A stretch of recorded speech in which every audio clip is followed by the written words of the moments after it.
이 새벽 우리에게 주신 하나님 말씀은 요나서 2장 1절에서 10절까지의 말씀입니다. 제가 가진 성경으로 구약 성경 1287면에 있습니다. 요나서 2장 1절에서 10절까지의 말씀을 우리 다 함께 받들어 읽겠습니다. 요나가 물고기 뱃속에서 그의 하나님 여호와께 기도하여 이르되 내가 받는 고난으로 말미암아 여호와께 불러 아뢰었더니 주께서 내게 대답하셨고 내가 스올의 뱃속에서 부르짖었더니 주께서 내 음성을 들으셨나이다.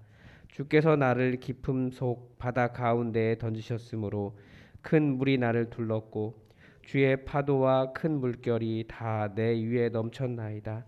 내가 말하기를 내가 주의 목전에서 쫓겨났을지라도 다시 주의 성전을 바라보겠다 하였나이다. 물이 나를 영혼까지 둘러싸우며 깊음이 나를 애워싸고 바다풀이 내 머리를 감쌌나이다. 내가 산의 뿌리까지 내려갔사오며 땅이 그 빗장으로 나를 오래도록 막았사오나 나의 하나님 여호와여 주께서 내 생명을 구덩이에서 건지셨나이다. 내 영혼이 내 속에서 피곤할 때에 내가 여호와를 생각하였더니 내 기도가 주께 이르렀사오며 주의 성전에 미쳤나이다. 거짓되고 헛된 것을 숭상하는 모든 자는 자기에게 베푸신 은혜를 버렸사오나 나는 감사하는 목소리로 주께 제사를 드리며 나의 서원을 주께 갚겠나이다. 구원은 여호와께 속하였나이다 하니라. 여호와께서 그 물고기에게 말씀하시매 요나를 육지에 토하니라. 아멘. 오늘 본문은 요나의 기도입니다. 성경에 많은 기도가 나오지만 정말 죽을 것 같은 심정, 그리고 어떻게 보면 정말 진짜 죽은 자의 심정으로 드리는 기도가 이 요나의 기도입니다. 뭐 어떤 사람들은 뭐 이런 일이 가능하냐, 물고기 뱃속에 어떻게 사람이 들어가냐, 이런 이야기 하는데 하나님께서 하신 일이 얼마나 신비한 일인지 우리는 알 수 있습니다.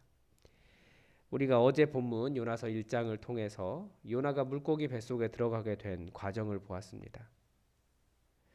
어린 시절에 요나가 물고기 뱃속에 이렇게 들어가 있는 그림들을 본 것 같아요. 그 교회 학교에서 주로 물고기 뱃속에서 무릎 꿇고 기도하는 장면이었습니다. 그런데 커서 다시 생각해 보니까 이 물고기 뱃속이 그렇게 여유로운 공간이 아닌 거죠. 고기가 클 수는 있지만, 사람 한 키만큼 클 수는 있지만 그 안이 그렇게 무릎 꿇고 기도하고 뭐 이렇게 가끔씩은 거기에 불까지 촛불도 켜 있는 뭐 그런 그림도 있었던 것 같은데 그런 곳이 아닌 거죠. 물고기 내장 안에 이 숨 쉴 수 없을 정도로 내장 안에서 꽉 껴가지고 숨을 쉴 공기도 부족하고 때로는 소화액도 나와서 몸을 녹이려고 하고 그렇게 멈춰 있으니까 그 안에서 3일 정도 지났으면 그 물고기가 먹었던 다른 생선들이 막 썩고 냄새와 위독가스가 가득했을 겁니다. 유독가스가 죽음을 맞이하는 공포란 말로 어떻게 할 수 없는 그런 상황이었을 겁니다. 그런 고통 속에서 3일을 지낸다라고 하는 것이 얼마나 괴로운 일인지, 정말 하나님 너무하신다고 차라리 죽여달라고 할 정도였을지도 모르겠습니다.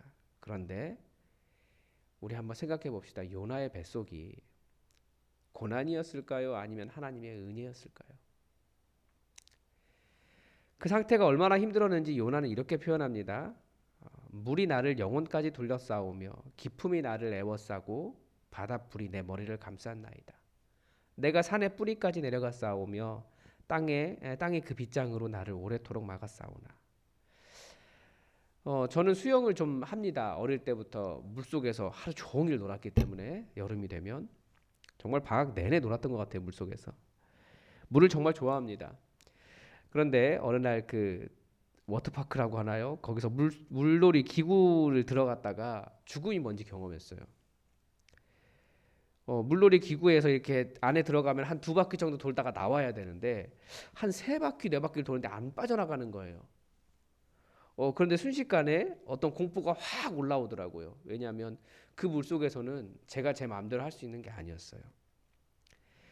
물이 영혼까지 두르고 바다풀이 머리를 감싸고 산의 뿌리라고 표현된, 그러니까 산이 이렇게 쭉 해서 바다까지 이어져서 내려가지 않습니까? 바다가 여기 있고 산이 쭉. 그러니까 바다의 끝, 산의 뿌리라고 표현된 그 육지의 끝까지 자기가 가라앉고 올라가려고 해도 올라갈 수 없는 인간의 이성이나 어떤 힘으로는 통제할 수 없는 진짜 공포를 경험한 겁니다. 요나의 이 어려움은 요나가 순종하지 않았기 때문에 본인이 자초한 일입니다. 하나님 말씀을 듣고자 하는 마음이 없으면서 하나님은 나의 하나님이셔야 한다라고 하는 것은 굉장히 이기적이죠. 그런데 굉장히 큰 은혜를 받은 거예요. 요나의 기도의 첫머리가 그렇습니다. 내가 받는 고난으로 말미암아 여호와를 불러 아뢰었더니 주께서 내게 대답하셨고 내가 스올의 뱃속에서 부르짖었더니 주께서 내 음성을 들으셨나이다. 그러니까 요나가 고백한 그 죽음의 공포가 다가온 상황에서 그러니까 완전히 물에 잠겨서 올라올 수도 없고 수초가 자기를 감싸고 산의 뿌리까지 내려간 그 상황에서 정말 죽을 것 같은 거예요. 죽은 것 같은 게 아니라 죽은 거죠. 그때 물고기를 예비하신 것은 하나님의 심판이 아니라 그를 깨닫게 하시려는 하나님의 고난이 아니라 하나님의 은혜였다라는 겁니다. 요나는 지금 이 기도 속에서 절대 이 물고기가 내가 물고기 뱃속에 있어서 공포스럽다 이렇게 말하고 있지 않습니다.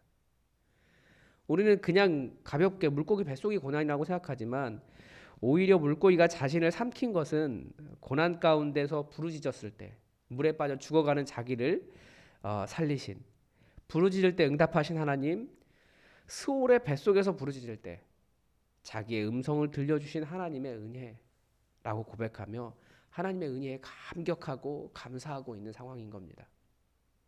물고기 뱃속도 은혜인 거예요. 요나는 자신이 당하고 있는 고난에 대해서 하나님을 원망하는 것이 아니라 오히려 그 고난이 그 스올의 뱃속이 그 하나님께 기도할 이유가 되었고 들으시는 하나님, 응답하신 하나님을 만나게 되었다라고 이야기하고 있습니다. 같은 상황 속에서도 하나님을 원망하는 것과 구원의 하나님께 도움을 구하는 것에 굉장히 큰 차이가 있다라는 것을 알 수 있습니다. 최근에 제가 신대원에서 함께 공부하신 분 중에 인도네시아 선교사님이 한 분 계십니다. 남편 선교사님은 목사님이셨고 이제 그 부인 선교사님도 신학을 하시려고 느지막한 나이에 신대원에 들어오신 거예요. 이제 벌써 그분이 사역을 마무리하실 때가 된 것 같습니다. 그래서 어린 시절부터 하나님께서 인도하신 과정을 모아 책으로 이렇게 출판하셨더라고요. 매 주마다 이렇게 글을 썼다 그러는데 그걸 모았습니다. 그러면서 SNS에 글을 하나씩 공유하고 계시는데 등록금이 없어서 밤새 울면서 기도했던 시절에 글을 올리셨습니다. 뭐 요즘 시대에는 뭐 아르바이트라도 하고 뭐 자기가 돈을 벌 만한 그런 것이 있지만 그때는 그런 것이 없었다고 하더라고요. 뭐 학자금 대출 이런 것도 없었고 밤새 기도하고 이렇게 눈 퉁퉁 부어서 그렇게 학교를 가고 터덜터덜 학교를 갔는데 친구가 등록했냐고 물어보길래 못했다고 했더니 그 친구분이 또 다른 친구에게 연락해서 등록금을 빌려주었다는 거예요.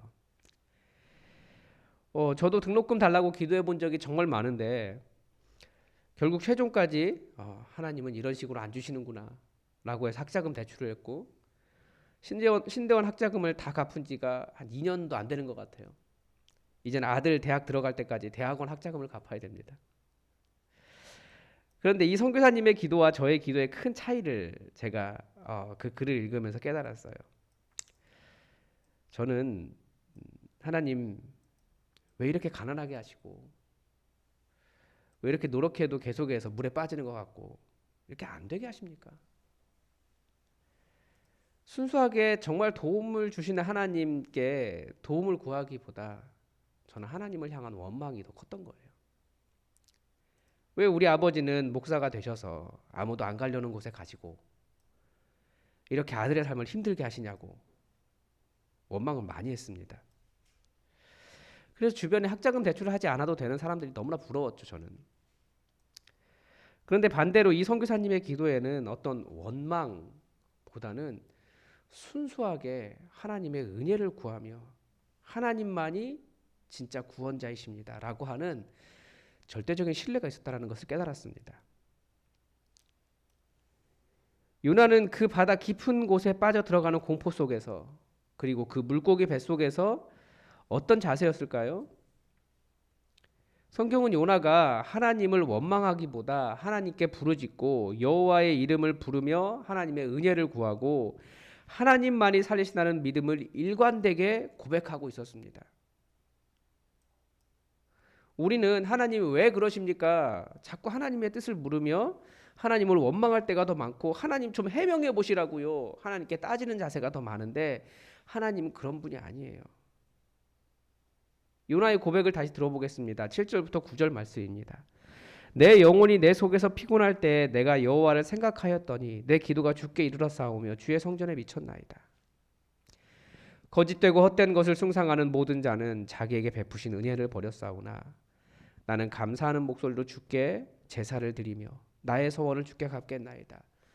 구원은 여호와께 속하였나이다.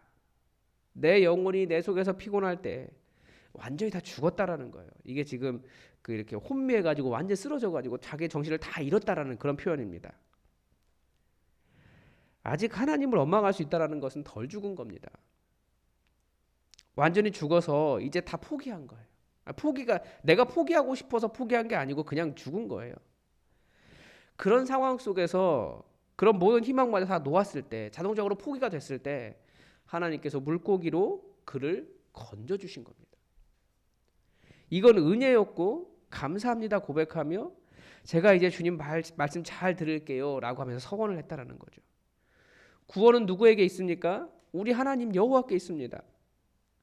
그래서 우리는 하나님을 향해서 기도한다라고 하는 것은 왜 그러십니까? 원망하는 자세가 아니라 정말 구원이 하나님께 있기 때문에 하나님 도와주십시오. 하나님 구원해 주십시오. 제가 아무런 도움이 없습니다. 제가 아무런 도움이 없습니다. 하나님, 내 기도 들으시는 하나님밖에 제가 도움이 없습니다.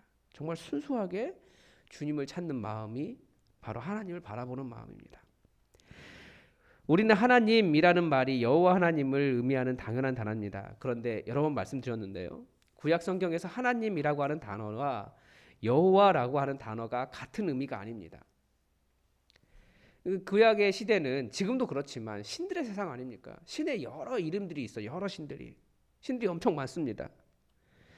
구원은 여호와께 속하였다이다 라는 표현은 다른 신들은 구원할 수 없습니다 라고 말하는 겁니다. 그래서 구원하는 진짜 신은 여호와라고 하는 신입니다 라고 하는 표현입니다. 잘 보면 여호와라고 하는 표현과 하나님이라고 하는 표현을 잘 구분해서 읽으실 필요가 있어요. 구약 성경은. 구원은 여호와께 속하였나이다 라는 표현은 우리로 말하면 알라는 못합니다. 다른 신들의 이름 중에 알라가 있잖아요. 부처는 못합니다. 이런 의미입니다. 여호와께서 구원자이십니다. 그러니까 정확하게 하나님의 이름을 부르고 있는 거예요. 구원은 누구에게 있습니까? 우리 여호와 하나님께 있습니다. 거의 죽은 자도 살리십니다. 안 되면 그렇게 큰 물고기라도 보내셔서 구원하시는 거예요. 근데 우리는 물고기 뱃속에 들어가면 내가 구원받은 게 아니야 라고 착각하는데, 우리가 정말 감사할 줄 모르는 거죠. 덜 죽은 거예요. 진짜 죽어가는 자에게, 아니 완전히 죽은, 이제 다 내 영혼이 내 속에서 피곤하게 된 그 사람에게는 물고기 뱃속이라도 구원이 되는 거죠. 그 답답하고 냄새나고 어려운 곳이지만. 심지어 부활은 뭐라고 이야기합니까? 아니 죽어도 죽은 자도 살리신다. 그러니까 죽었다고 해서 다 끝도 아니라는 거예요. 죽어도 희망이 있다라는 것을 가르쳐 주신 분이 바로 우리 주 예수 그리스도이십니다. 여러분, 우리 하나님은 죽은 자도 살리시는 하나님이시고, 주님을 생각하며 주님께 부르짖으며 정말 주님을 찾는 자들을 살리시는 분이십니다. 그래서 우리 하나님을 원망하지 말고, 하나님 대체 이것이 어떻게 된 일입니까? 해명하십시오. 하나님께 소리치지 말고 끝까지 하나님 바라보고 하나님 의지하고 기도하며, 요나처럼 이제는 다 끝났구나라고 하는 순간에서라도 구원하신 하나님을 경험할 수 있으시기 바랍니다. 그래서 우리도 물고기 뱃속에 들어갔지만 그것도 역시 구원은 여호와께 있다라고 고백하는 순간이 될 수 있도록 기도하시기 바랍니다.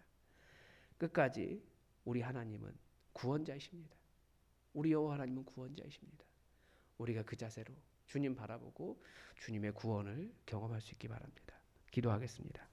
하나님, 우리는 물고기 뱃속에 들어간 것이 고난이라고 생각하고 죽음이라고 생각했는데 오늘 말씀은 오히려 요나는 그것도 은혜였다고, 그것이 은혜였다라고 그렇게 고백하고 있는 것을 보았습니다.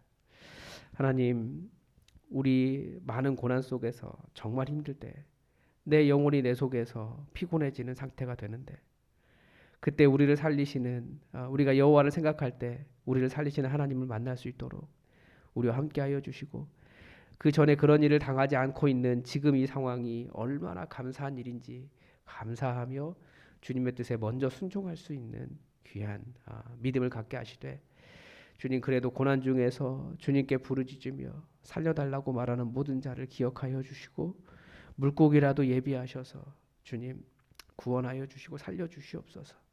또 이 새벽에 주님의 은혜를 구하며 구원자이신 하나님 앞에 간절한 마음으로 기도할 때에 그 기도 제목 땅에 떨어지지 않게 하여 주시고 우리에게 응답하시는 주님의 역사 경험하는 온전한 믿음 될 수 있도록 주님의 구원자 되심을 고백하는 요나와 같은 믿음 될 수 있도록 우리와 함께 하여 주시옵소서.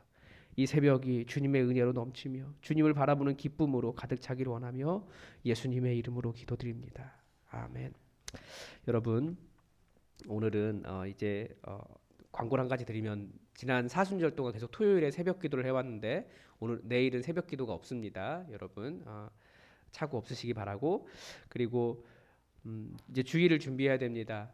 주일을 준비하는 여러 가지 봉사하는 모든 사람들을 위해서 여러분 기도해 주시고 청소하시는 분들에게도 교회를 쓸고 닦으며 은혜가 넘칠 수 있도록 기도해 주시고 말씀을 준비하는 최철규 목사를 위해서 여러분 또 함께 기도해 주시기 바랍니다.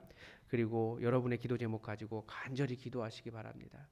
하나님께서 우리에게 응답하시는 진정한 구원자이십니다.